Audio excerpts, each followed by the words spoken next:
Bienvenue à l'IUT de Cachan. 欢迎来到卡上 IUT. Comme chaque début d'année, l'IUT de Cachan met en place une mini-JPO pour les étudiants de première année du département GE2I1, le département Génie électrique et informatique industrielle orienté électronique des télécoms. Cette journée permet aux étudiants de découvrir leur cadre de travail, le cursus en détail et les différentes poursuites d'études offertes par établissement. Ils ont ainsi pu échanger avec les élèves de deuxième année et les professeurs pour répondre à toutes leurs questions, découvrir les TP, les projets et l'ambiance de Cachan.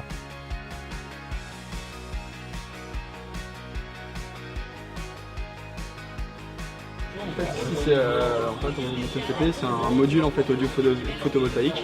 Donc en fait le principe c'est simple, il y a quelque part dans l'IUT quelqu'un qui émet une fréquence, donc c'est une émission par exemple radio, et nous en fait notre but c'est de pouvoir la réceptionner et de pouvoir l'écouter en fait de façon portable, comme une simple enceinte. Donc du coup en fait ça marche avec un système de réception audio. Donc ici on a un système de récepteur, donc ça récupère la fréquence qui se balade dans l'air, et ensuite par un système de condensateur, d'AOP, de plein de petits schémas électriques. En fait, on permet de la réceptionner et de la traduire en son. Et le tout alimenté par un panneau photovoltaïque. Donc tout ça, en fait, c'est détaillé. Donc, durant le TP, vous allez faire chaque petit module en séparé. Mais vous inquiétez pas, tout est guidé, tout est suivi, tout est expliqué. D'abord vous voyez le cours et ensuite vous faites des TD et ensuite vous faites le TP. Ça c'est la dernière, c'est la réalisation finale, c'est l'application réelle. Donc là vous voyez vraiment ce que vous avez vu en théorie et comme ça vous avez un peu une idée physique de ce que vous faites en fait. Juste au départ ça vous paraît être des calculs, mais en fait il y a vraiment des utilisations de tous les jours. Sur votre téléphone il y a une réception FM et AM. Là c'est de la réception FM. Là, en gros, tu as le principe de la RFID, c'est-à-dire qu'à partir d'ici, on envoie un signal, le même qui est envoyé dans les deux. On envoie un signal ici, il est transmis par la bobine d'en bas, il est récupéré par cette petite bobine-là, et justement, on analyse ce qu'on reçoit ici. Ici, on peut voir donc que le signal qui est envoyé, celui-là, est récupéré justement exactement le même. Donc voilà. En gros, on reprend le même signal, et en fait, il faut savoir que ça, c'est la fin d'un projet de EER, un truc que vous allez faire au S2. Et c'est il y a 2 ans, donc c'est pas nous qui l'avons fait, c'est ceux de l'année encore précédente. Et c'est pour vérifier justement si leur projet est abouti, donc on vérifie à la fin et on va vérifier ensemble. Bienvenue pour cette dernière étape de notre séance d'études et réanimation. Après le bip, vous disposez de 30 secondes pour trouver la bonne position à votre taille qui permettra d'ouvrir la bobine et obtenir une récompense. Attention, préparez-vous. Donc là techniquement sur cette phase je sais pas où c'est. Et c'est comme en fait avec ma carte Navigo, en fait je passe à côté et je cherche où est-ce que c'est. Bravo, et c'est juste vous là. avez réussi.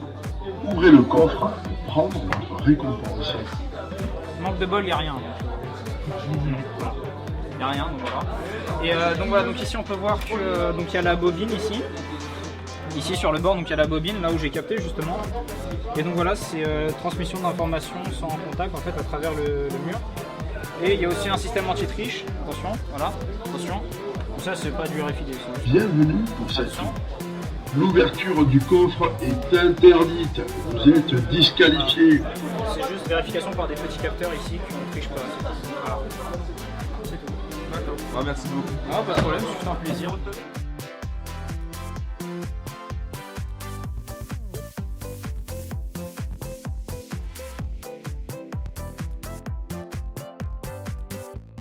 Générateur de signaux.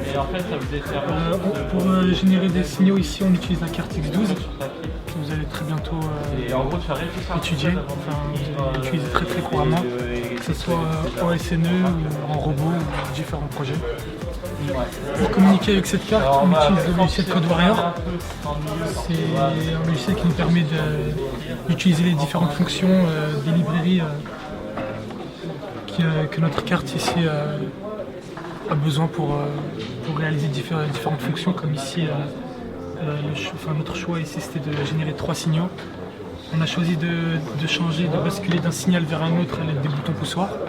Voilà, par exemple ici on a le sinus. Ici on a un signal carré. Et là on a un signal triangulaire. Voilà. C'est une des nombreuses choses qu'on peut faire avec cette carte X12. Donc ça c'est en S1 ça? C'est en S1, fin S1. Juste après coffre-fort, vous faites ça. En fait, vous êtes en S3 là? Ouais. En fait, en robotique, le DSU que vous faites, c'est programmé. Et c'est à peu près en même temps que vous faites ça que vous programmez sur la robotique. Il y a un lien. Pour ceux qui n'ont jamais programmé, franchement, faut pas avoir peur parce que tu vas commencer à essayer d'avoir la logique.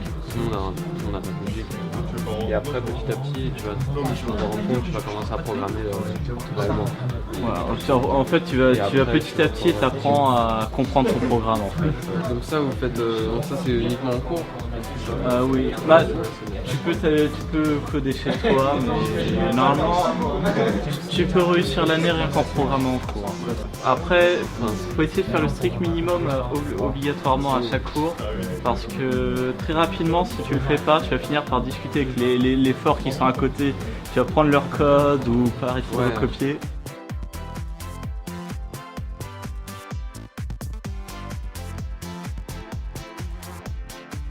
Donc ici on présente le CRAC, qui est donc la Coupe de robotique de France. L'année dernière le thème c'était Robot Movie, cette année on ne sait pas encore. Donc c'est une compétition, il y a plusieurs objectifs à remplir, donc pour ça on a le droit jusqu'à 2 robots, avec pas mal de cartes. Si on les voit là et là. On travaille sur beaucoup de servomoteurs, beaucoup d'asservissements. Pour le placement des robots, on place à chaque fois une balise comme ça qui est réglementaire par rapport à la taille de ceux-ci. Et vous voyez, ça détecte les autres. Donc si on rapproche les 2 robots, ils vont se détecter, ça va éviter les collisions. Voilà, vous voyez les 2 robots qui détectent. Chaque balise envoie un code particulier. Donc par exemple là, vous voyez que c'est un code rouge, là un bleu. Au niveau des objectifs, on peut voir différentes choses qui ont été faites. Par exemple, ceci c'est pour déployer un tapis rouge sur les marches là. Voilà, plusieurs objectifs à faire pour gagner des points et gagner la coupe.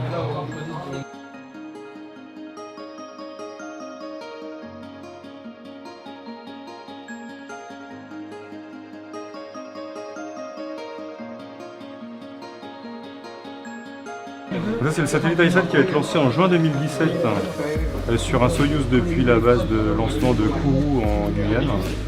Donc ICESat, sa mission c'est de faire venir sa mission d'astronomie. C'est de venir faire des photos de la Voie lactée et de la lumière zodiacale.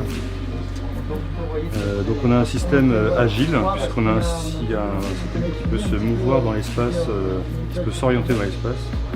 Notamment pour venir faire les prises de vue des zones du ciel qui les intéressent, mais également pour venir recharger les batteries avec les 4 générateurs solaires, donc venir se mettre le dos au soleil. Et également, donc, on va pouvoir aussi connaître la position du satellite grâce à un senseur stellaire. Le principe du senseur stellaire, c'est donc de venir faire une photo du ciel et puis de comparer ce qu'on voit avec une base de données d'étoiles, et ça va donner donc la position du satellite dans l'espace. Alors pour se mouvoir, on a 2 systèmes. On a un système de roues à inertie et également un système donc de magnétocoupleurs qui vont venir orienter finement le satellite dans l'espace. Donc là on a une maquette à l'échelle 1 de ICESat qui a été réalisée par des étudiants donc, de génie mécanique du département donc, GMP de l'IUT de Cachan. Et les différents composants donc, sont réalisés en prototypage rapide.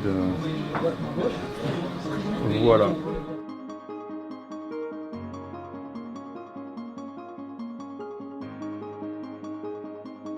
Bonjour à toutes et bonjour à tous. Pour les nouveaux entrants en GE1, on vous souhaite la bienvenue dans le département et surtout plein de réussite au cours des 2 années qui viennent. 2 années minimum.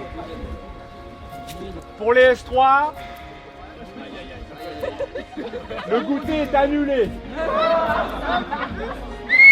Pour les S3, merci beaucoup pour cette animation et là aussi une dernière année à l'unité, pleine réussite pour l'année prochaine. Et pour les collègues enseignants, merci pour le coup de main et l'installation. Allez-y.